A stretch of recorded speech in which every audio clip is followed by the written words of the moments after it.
Hey everybody, I hope you all are doing fabulous today. I am sitting here doing my makeup. Y'all, I'm hot today. It's warm here today. Very warm to me. So I figure I'd chat with you while I put on my makeup. I was watching the news today, and I heard them talking about, Ferguson, and they're awaiting the response, from the jury or whatever. And I can't help but to, I kind of thought about, a few things, and how that's such of an unfortunate situation that happened. And I tell you, I think that a lot of the times, most of the time, I think that it has a lot to do with the police officers training, the training of the police officers. I have a son that's bipolar, and you've been watching me for a while. I talk about it every once in a while, not much, but I have a son that's bipolar, and let me tell you, it is not and has never been a walk in the park when it comes to him, and just the things that he's had going on, that he has going on. It's very, y'all, it is rough. It is. It's very rough. But I will say that I really think that the police officers definitely need more training in how to handle situations. It's rough on officers because they, don't know if somebody is going to attack them. They're trying to keep the person safe in some instances. Then they're trying to keep themselves safe because, at the end of the day, they want to go home to their kids and their parents and their, spouses and what have you. But I have a son that's bipolar, and back to what I was saying, the training of the officers mean a hell of a lot that people may not realize. So with me having a son with bipolar, y'all, he has had many run-ins, with the police, as far as like, them having to come here because, he was younger, because he wouldn't take his meds, and as he's gotten older, he still, every once in a while gets into some trouble. He don't stay here, and it's all behaviorally, he's an unmedicated bipolar, and unfortunately, he oftentimes find himself in trouble, and he has been in and, out of hospitals and things like that, and out of jail, in and out of jail. I tell my stories as a testimony.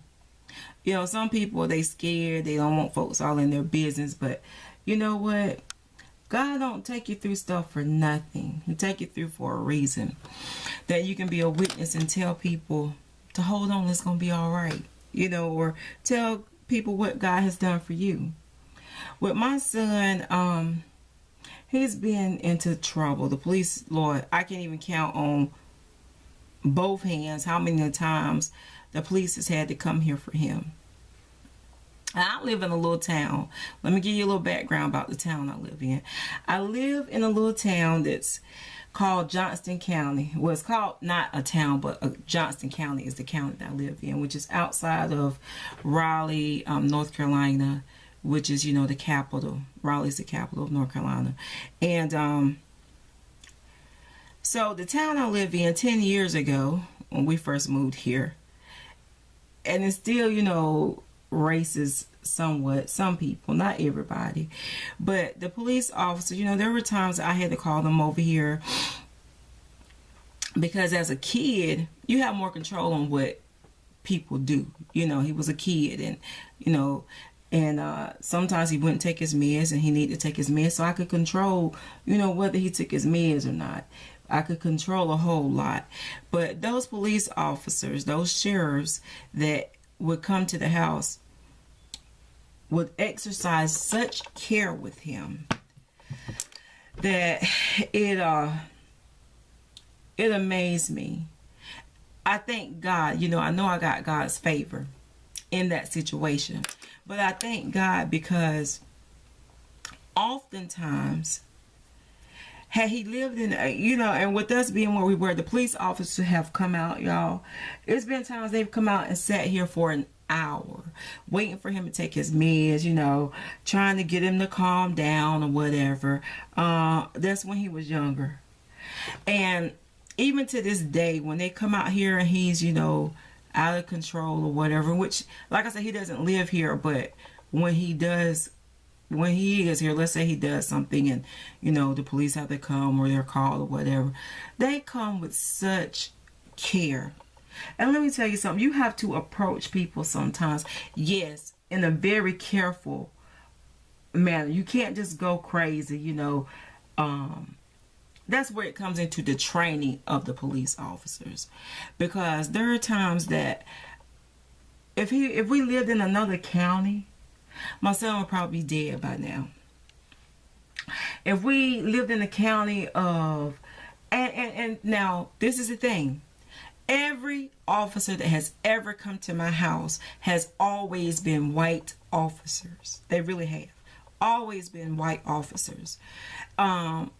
But at the same time, I think it's also in how the parent reacts and how they handle the situation as well. Because for us, my husband and I, we've always tried to get our son, because, you know, if you ever dealt with somebody that was bipolar, sometimes they can be off the chain. So we have had to make sure that our son, you know, try to keep him calm, trying to keep him cooperating, let the police officers see that we wanted our son to cooperate with them. And talking to him, and their sense of just care and just, you know, wanting to make sure that nothing went wrong. Not in a rush, you know, to come in and take him down, and just, they have never had to come in here. And my son has been off the chain with the officers. But it goes back to the training of the officers, They've never had to come in here and you know, just go crazy throwing him around and arresting him or nothing like that. But also, my husband and I have oftentimes had to, like I said, talk to our son or show the officers that we wanted our son to cooperate, you know, and they allow him to do some things that really, I could see it as putting their lives in danger. But I think it goes back to them knowing us. And it's not even the same police officer. I think, you know, the police officers that come, they're different police officers. But they pass on information, I think, to each other, because oftentimes we've heard them say, you know, like if somebody new comes out, yeah, you know, I heard about Adrian, and yeah, you know, we're familiar with them. But that comes from training, and the police officers cooperating with, you know, each other and talking to each other. It's very unfortunate, but I highly recommend that if you find yourself, you know, or your child in the, you know, process of find yourself on the other side of the law, talk to your kids constantly. I talk to my son all the time, but y'all know, if somebody has a mental illness, you know, bipolar and stuff like that, you talk to them, but at the time when they in there, I call it, and I wish it would, I call it, I wish a nigga would mode, because when he's in that mode, he wish anybody would mode. Not just I wish a nigga, but he gets in those modes sometimes, and really, you know, I talk to him, try to calm him down, you know, stuff like that. But like I said, there are times that it just is no calming them down. It's just got to run its course. But make sure that you know, are talking to your kids, or, you know, that talking to, you know, your cousins, or, you know, just whatever, your family members, people, you know, your friends, about their cooperation with the police. And I'm not saying that that child Mike Brown didn't cooperate. I don't know what Mike Brown did, but I do know, you know, that sometimes we just need to rally to these, you know, police officers, you know, whatever, for training. Somebody needs to be trained with the mentally ill. Somebody needs to be trained with how to handle situations. But at the same time, we need to make sure that our kids are as cooperative, and that we are as cooperative as we can be, because you don't know, those officers are afraid for their lives. I can imagine, you know, that at the end of the day, hey, they don't know what you're going to do. They don't know what you're capable of doing. And it's just unfortunate, you know. And a lot of times, I'm going to say this, and I know people, you know, probably get mad. A lot of times people want to always blame the officers, but a lot of times we have to watch what we do and how our actions are and what our actions are. And sometimes when I see people, we already know, you know, that it's an issue in how things are handled with the black versus the white, you know, or whatever, any other race. So why are we going to test the waters? And sometimes, you know, I feel like people do test the waters. But anyway, I don't know. It's an unfortunate situation, and it just bothers me. It really, you know, it bothers everybody.